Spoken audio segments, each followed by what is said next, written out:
শুভ জন্মদিন কুটুস। আজকে কিছু কথা বলবো, আর এই তো রেডিওগুলো সবার সাথে শেয়ার করব। থেকে যাবে স্মৃতি হয়ে যখন বড় হবি। আশা করি মাম্মির দেওয়া এই উপহারটা তোর ভীষণ ভালো লাগবে। তোর ছোট্ট থেকে 2 বছর বয়স হয়ে গেল, সেই মুহূর্তগুলো অনেক যত্ন করে বন্দি করে রেখেছিলাম এই ফোনের মধ্যে। দেখতে দেখতে 2 বছর হয়ে গেল তোর। এই মনে হয় সেই দিন হসপিটালে গেছিলাম আর ছটফট করছিলাম কখন তোকে দেখব। আর সত্যি সময় কিভাবে কেটে যায় না, বুঝতেই পারলাম না কখন তোর 2 বছর বয়স হয়ে গেল। আর যখন তুই পেটের মধ্যে ছিলিস না, তখন ওই ছোট্ট ছোট্ট নরম পাগুলো দিয়ে যখন আমার পেটের মধ্যে লাথি মারতিস, তখনের যে অনুভূতি সেটা তোকে বলে বোঝাতে পারবো না। কারণ তুই এখন বড্ড ছোট্ট, সেই ছোট্ট ছোট্ট পাগুলো এখন সারা বাড়ি হেঁটে বেড়ায়। আর এখন তুই আমাদের বাড়ির সবার প্রিয় একজন। ছোট থেকে বড় অবধি বাড়ির প্রত্যেকটা মানুষ তোকে বুকে আগলে রেখে ভালোবাসে। আর আজকে 23শে নভেম্বর, এই দিনটার অপেক্ষা করতাম যখন তুই আমার পেটের মধ্যে ছিলিস। কবে আসবে কবে আসবে আর তোকে আমি দেখব। আর যেদিন তুই হলি, মানে 23শে নভেম্বর 2023-এ, সেই দিনটা সকাল থেকে বড্ড কেঁদেছিলাম। আর যখন তোর কান্নার আওয়াজটা শুনলাম, তখন থেকে যে মুখে হাসি ধরেছিলাম, সেই হাসি আজও অনেক কষ্টকে ভুলিয়ে দেয় যখন তোর মুখটা দেখি। আমরা বলি স্বপ্ন নাকি সত্যি হয় না, কিন্তু ধৈর্য ধরতে হয় আর বিশ্বাস রাখতে হয়, স্বপ্নও সত্যি হয়। আর তার প্রমাণ আমার জীবনে তুই। জানিস কুটুস, আগে সবাই বলতো আমি মোটা বলে আমার নাকি বাচ্চা হতে সমস্যা হবে, কিন্তু বিশ্বাস কর আমার কোনোদিন মাথাতেই আসেনি যে আমি মোটা আর আমার কোনোদিন বাচ্চা হবে না।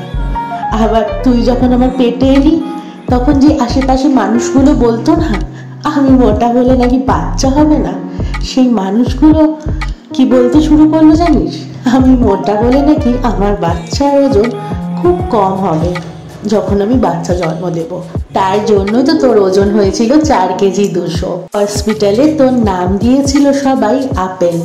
আর তোকে সব নার্সরা কি বলে ডাকতো জানিস? বড় বাচ্চা। যখন সব বাচ্চাগুলোকে একসাথে ব্লাড টেস্ট করতে নিয়ে যেত বা চেক আপে আসতো ডাক্তার, তখন বলতো বড় বাচ্চাটাকে দেখেছে, মানে তোর কথা বলতো। আর জানিস কুটুস, মা হয়ে নজর দেব না, জানি মাদের নজর আগে লাগে, বড়রা এটাই বলে, কিন্তু তাও বলছি। হসপিটালে যখন তুই ছিলিস, আমাদের মাসি থেকে শুরু করে, নার্স থেকে শুরু করে, ডাক্তার থেকে শুরু করে প্রত্যেকে তোকে মারাত্মক ভালোবাসতো। জানিস কুটুস, সব বাচ্চাদের দুধ দিত না, খুব বকতো নার্সরা, কিন্তু তোকে লুকিয়ে লুকিয়ে নিয়ে যেত আর দুধ খাইয়ে নিয়ে আসতো। আর তুই দুধ না খেলে ভীষণ কাঁদতিস। আমি তো খুব চিন্তা করতাম আমার পুচকুটা দুধ না পেলে কি করে থাকবে সারা রাত, কিন্তু বিশ্বাস কর নার্সটা তোকে লুকিয়ে লুকিয়ে নিয়ে গিয়ে দুধ খাওয়াতো। আর দেখ বাড়ির প্রত্যেকটা মানুষ তোকে কত ভালোবাসে। আর বাড়ির মানুষ না, আমার আশেপাশে বন্ধু বান্ধব সবাই তোকে মারাত্মক ভালোবাসে। এটা তো আমার একটা ভীষণ বড় পাওয়া। খুব চিন্তা করতাম তোকে আমি কিভাবে বড় করব, কারণ সত্যি কথা বলতে বাচ্চা মানুষ করতে আমার একটু ভয়ই ছিল। আমি বাচ্চা ভীষণ ভালোবাসি, কিন্তু বাচ্চা সামলাতে খুব একটা পারি না। আর দেখ ভগবান এতেও আমার সাথ দিয়ে দিয়েছে। আমার বাড়ির প্রত্যেকটা মানুষ তোকে যে কখন বড় করে দিল আমি বুঝতেই পারলাম না। জানি তুই এখন অনেক ছোট, বড় তেমন হোসনি, মাত্র 2 বছর বয়স, কিন্তু এই 2 বছরে আমি বুঝতেই পারলাম না তোকে তেমনভাবে লালন পালনই করলাম না, কারণ আমার বাড়ির মানুষগুলো বড্ড ভালো। তোকে চান করানো, খাওয়ানো, ঘুম পাড়ানো কখন যে কে কখন করেছে বলতেই পারবো না। কারণ আবারও বলছি, এই বাড়ির প্রত্যেকটা মানুষ তোকে ভীষণ ভালোবাসে, এর মর্যাদা কিন্তু দিস।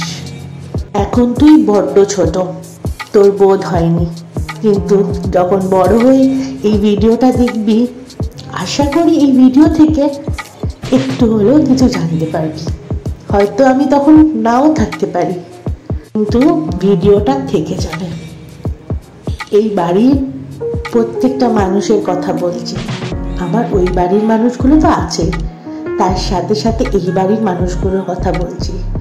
প্রত্যেকে তোকে ভালোবাসে, আর প্রত্যেকে তোর জন্য জান বাদ দিয়ে দিতে পারে। তুইও কিন্তু যখন বড় হবি, পয়সা দিয়ে সাহায্যটা সব থেকে বড় কিছু না রে কুটুস। মনের ভালোবাসা আর বড়দের প্রতি সম্মান, এর থেকে বড় আমার মনে হয় না পৃথিবীতে কিছু আছে বলে। আর মানুষের পাশে সবসময় দাঁড়ানোর চেষ্টা করবি, সে যেই হোক। যদি তুই মানুষের পাশে দাঁড়াস না, কখনো খারাপ হবে না রে তোর। মা হয়ে এই শিক্ষাটা তো তোকে আমি দিতেই পারি, কারোর সাথে কখনো খারাপ ব্যবহার করবি না।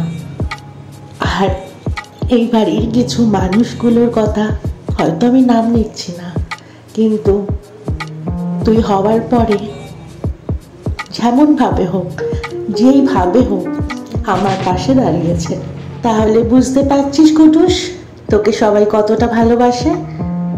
আর একটা কথা জানিস কুটুস, তোর হয়তো কপালটা সত্যি খুব ভালো। আবারও মা হয়ে বলছি, নজর দিচ্ছি না, জানি মাদের নজর লেগে যায়। এটা আমার আশীর্বাদ, এটা তোর প্রতি আমার অনেক ভালোবাসা।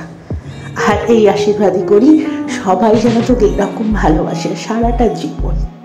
জানিস কুটুস, তোর কোনো কিছুর অভাব নেই, জামা কাপড় যাবতীয় জিনিসের কোনো অভাব নেই।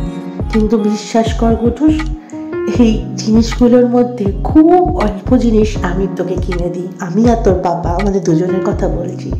আর বাকি সবাই তোকে ভালোবেসে দিয়েছে। আমার ঘরে চারদিকে তাকালে তোর জিনিসের কোনো অভাব নেই। আমার ঘর সবসময় ভর্তি থাকে তোর জিনিসে। সেই জিনিসগুলো সবাই তোকে ভালোবেসে দিয়েছে। তাহলে বুঝতে পারছিস তো তোকে সবাই কত ভালোবাসে। এই হাসিটা যেন সবসময় মুখের মধ্যে থাকে। হাসির মধ্যে লুকিয়ে থাকে অনেক কিছু। আর সবসময় হাসিটা রাখার চেষ্টা করবি, কারণ মন খুলে হাসলে মনে কোনো পাপ থাকে না। 23 তারিখ নভেম্বরে 2023। তুইও যেমন জন্ম নিয়েছিলিস, তেমন আমারও একটা নতুন জন্ম হয়েছে। আমি মা হয়েছি। আর তোর মুখে যখন মা ডাক শুনি, মনটা আমার জুড়িয়ে যায়। আর তুই যখন কাঁদিস, তখন আমার বুকের ভেতরটা বড্ড যন্ত্রণা করে। তারা মা তোকে সবসময় ভালো রাখুক, সুস্থ রাখুক। তুই অনেক বড় হ, মানুষের মতো মানুষ হ, আর সবাইকে ভালোবেসে জীবনে এগিয়ে যাবি। হ্যাপি বার্থডে, খুব ভালো থেকো তুমি।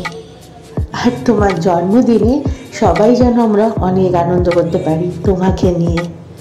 তুমি আমাদের সোনা, তুমি আমাদের সবার সোনা। তোমার জন্য তোমার দাদুরা, ঠাম্মিরা, তোমার জ্যা সোনা মা, তোমার পিপি ঠাম্মি, তোমার পিপিরা, মাসিরা, দিদা, দাদু সবাই তোমাকে প্রচণ্ড ভালোবাসে। সবাইকে একটা হাসি হেসে দাও, সবার জন্য সুন্দর করে একটা হাসি আসো। তোমার এই হাসিটা দেখার জন্যই সবাই অপেক্ষা করে থাকে। তুমি খুব ভালো থেকো আর জীবনে এগিয়ে যাও। আর যে দুষ্টুমিগুলো তুমি শুরু করেছো, সেগুলো কিন্তু আস্তে আস্তে কম করতে হবে, ঠিক আছে? সোনা বাচ্চা আমার, আই লাভ ইউ আ লট, আমার ছোট্ট কুটুস।